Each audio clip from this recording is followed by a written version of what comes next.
Therefore, don't go to the harvest. Go to the Lord of the harvest. Lord means owner. And ask him to send out laborers. In other words, don't go to the harvest. Go to the Lord and let him send you, if he wishes, into, the last statement says, his harvest. Two things here. He is Lord of the harvest, which means what? He owns it. And his harvest means he claims it. Which means every unsaved person on this planet, whether they are Buddhists, Hindus, Muslims, Shintoists, Scientologists, Unitarian, Moonies, it doesn't matter who they are, Rastafarians or atheists, God ripened them already. Now what's amazing is he said the harvest is ripe. So he's not trying to ripen them for you. They are ready for picking. But the problem, he says, what? I ain't got no laborers. In other words, the quality of people to reach them is very rare. Why is this important about what we just talked about? He says here that those who understand the kingdom are forcing themselves into it. People want it when they understand it. Which means that if they're not running after something that we have, then what we have ain't what God told us to get. You know what's incredible to me? Every time I talk about the kingdom to somebody, doesn't matter what they believe before that, they get excited about it. Do you know why? Let me tell you why. Because the kingdom answers man's number one problem. I know what it is.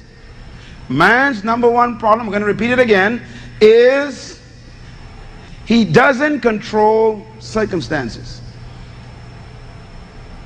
That's your number one problem.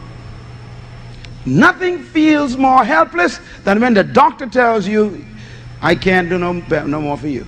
How do you feel?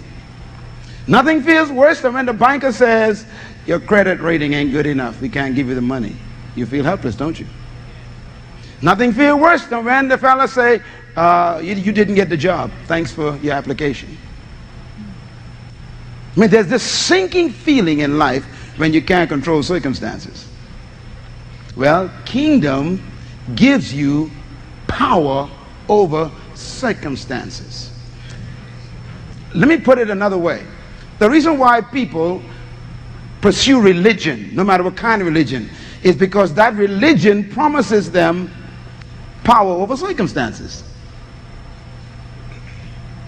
The most helpless circumstances we have in life is what? Death. That one we can't stop.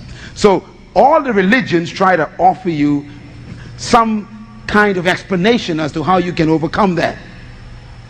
But the kingdom of God doesn't only give you power over circumstances in this life, but also in the life after death.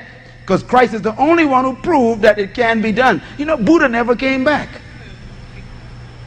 Muhammad never came back. I mean, I appreciate Muhammad. I read, the Quran, and 90% of it is the Old Testament. So at least I give him credit for, getting his sauce from the good sauce. Yeah. I appreciate the Hindus. They got 600 million gods. So one got to work somehow.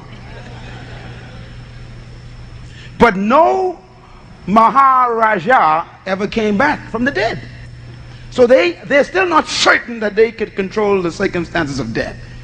That's why the resurrection is so important for the world. Because Christ not only showed that we can overcome poverty and lack and the elements like the wind in the ocean, but he also showed we had authority over what? Disease. He healed people, and authority over demons. He cast them out. But he also had authority. He says, and I'm going to the grave and I'm coming back to show you that I also got power over that circumstance.